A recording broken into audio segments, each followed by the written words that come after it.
السلام علیکم دوستوں آج 8 ستمبر 2022 کا دن ہے۔ آپ سے کچھ دیر پہلے خبر آئی کہ ملکہ برطانیہ اب اس جہاں میں نہیں رہی۔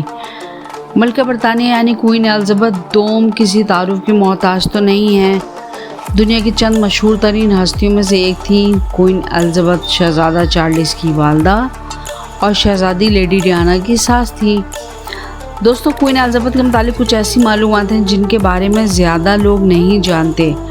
آج ہم آپ سے ان کی زندگی کے وہ چھپے ہوئے پل ہی شیئر کرنے والے ہیں، اس لیے برائے مہربانی ویڈیو کو آخر تک دیکھیں تاکہ آپ ملکہ برطانیہ کی حقیقت جان سکیں۔ دوستوں، ملکہ برطانیہ 21 اپریل 1926 میں پیدا ہوئی۔ ان کا پورا نام الزبتھ الیگزینڈرا میری تھا۔ 1954 میں یعنی 1954 میں جب ان کی عمر 25 سال کی تھی تو ملکہ بنی۔ ملکہ الزبتھ کے شوہر کا نام فلپ ہے جو 1921 میں پیدا ہوئے اور ان کا تعلق یونان اور ڈینمارک کے شاہی خاندان سے ہے۔ ملکہ الزبتھ نے 13 سال کی عمر میں شہزادہ فلپ کو پسند کر لیا تھا اور پھر 21 سال کی عمر میں منگنی ہو گئی۔ ملکہ برطانیہ دنیا کی وہ واحد مشہور ہستی ہیں جن کی سال میں 2 سالگرہیں منائی جاتی تھیں، ایک 21 اپریل کے دن جب وہ پیدا ہوئی اور دوسری سالگرہ جون میں مناتی تھی۔ دنیا میں کسی بھی بادشاہ یا ملکہ کی حکومت کا دور اتنا نہیں رہا جتنا ملکہ الزبتھ دوم کا رہا ہے۔ ملکہ نے 1945 میں شوقیہ فوج جوائن کی تھی اور دوسرے جنگ عظیم میں علامتی طور پر فوج کو اپنی خدمات بھی پیش کی۔ اپنی 68 سالہ یعنی 68 ایئرز دور حکومت میں انہوں نے برطانیہ کے 14 وزرائے اعظم اور 13 امریکی صدور کو ایوان اقتدار سے رخصت ہوتے دیکھا ہے۔ ملکہ برطانیہ ہر طرح کے قوانین سے بالاتر تھی، یعنی قوانین ان پر لاگو نہیں ہوتے تھے۔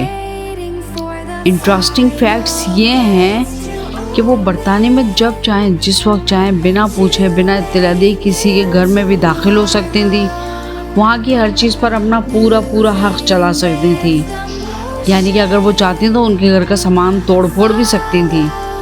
برطانیہ میں سارے بچے ہی ملکہ کے بچے کہلاتے تھے، اس لیے وہ اگر چاہتی تو کسی بھی بچے کو اٹھا کر لے جا سکتی تھیں۔ برطانیہ کے سمندروں میں پائی جانے والی ڈالفن مچھلیوں پر بھی ملکہ کی اجارہ داری تھی۔ ان کی اجازت کے بنا کوئی بھی ڈالفن نہ پال سکتا تھا نہ اس کا شکار کر سکتا تھا۔ انہوں نے اپنے دور حکومت میں 260 ممالک کے دورے کیے جن میں پاکستان سر فہرست ہے۔ ملکہ برطانیہ کو گھڑ سواری کا بہت شوق تھا اور ریس میں بھی ان کے گھوڑے حصہ لیتے تھے۔ ملکہ الزبتھ کو رنگ برنگی خوبصورت ہیٹ پہننے کا بھی بہت شوق تھا جو ان کی شخصیت پہ جچتے بھی بہت تھے۔ ملکہ الزبتھ کی رہائش گاہ بکنگھم پیلس میں ان کی اپنی ذاتی ATM مشین ہے۔ یہ ATM مشین برطانیہ کے مشہور بینک کاؤٹس کی جانب سے نصب کی گئی ہے۔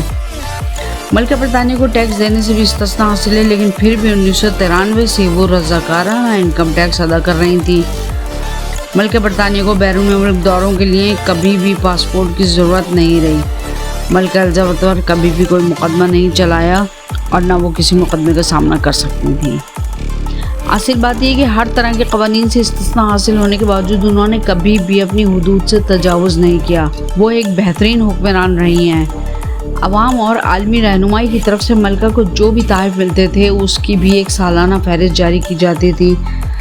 ملکہ کی ایک اور عجیب عادت تھی کہ وہ کبھی بھی نئے جوتے نہیں پہنتی تھیں۔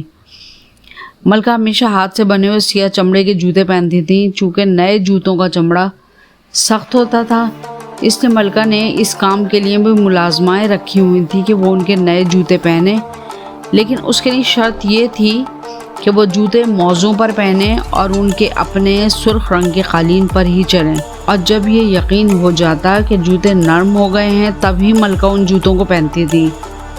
دوستوں، ملکہ کی زندگی میں ایک دن ایسا بھی آیا جب وہ اپنے ہی محافظ کے ہاتھوں قتل ہوتے بچی۔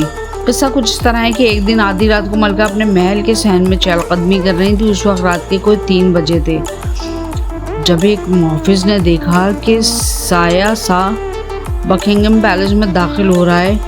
اس وقت بہت اندھیرا تھا، اس کو ملکہ کی چہل قدمی کا پتہ بھی نہیں تھا۔ وہ سمجھا کہ کوئی لٹیرا ہے جس کو چھپ کے محل میں داخل ہونے کا موقع مل گیا ہے۔ محافظ نے چیخ کے اسے رکنے کو کہا۔ جب اس نے غور سے دیکھا تو وہ خود ملکہ تھی۔ تب اس نے ملکہ سے اعتراف کیا کہ اگر وہ دھیان سے نہ دیکھتا تو آج ہتھیار کا استعمال کر لیتا۔ اس پر دوستوں ملکہ نے ازراہ مذاق کہا کہ ٹھیک ہے، اب اگر جب بھی میں آدھی رات کو اٹھوں گی تو پہلے کھڑکیاں بجا دیا کروں گی تاکہ کہیں تو مجھے ہلاک نہ کر دو۔ اس کے بعد ملکہ نے سنجیدگی کے ساتھ اس کی فرض شناسی کو سراہتے ہوئے کہا کہ تم جو کچھ بھی کرنے والے تھے وہ درست تھا۔ بہرحال دوستوں، اب وہ اتنی اچھی حکمران اور مشہور و معروف ہستی 96 برس کی عمر میں اس جان فانی سے کوچ کر چکی ہیں۔ دنیا کے ہر مذاہب سے تعلق رکھنے والوں کے لیے ضروری ہے کہ وہ اپنے مذہبی عقائد کے مطابق ملکہ الزبتھ دوم کے حق میں دعائیہ کلمات ادا کریں۔ شکریہ۔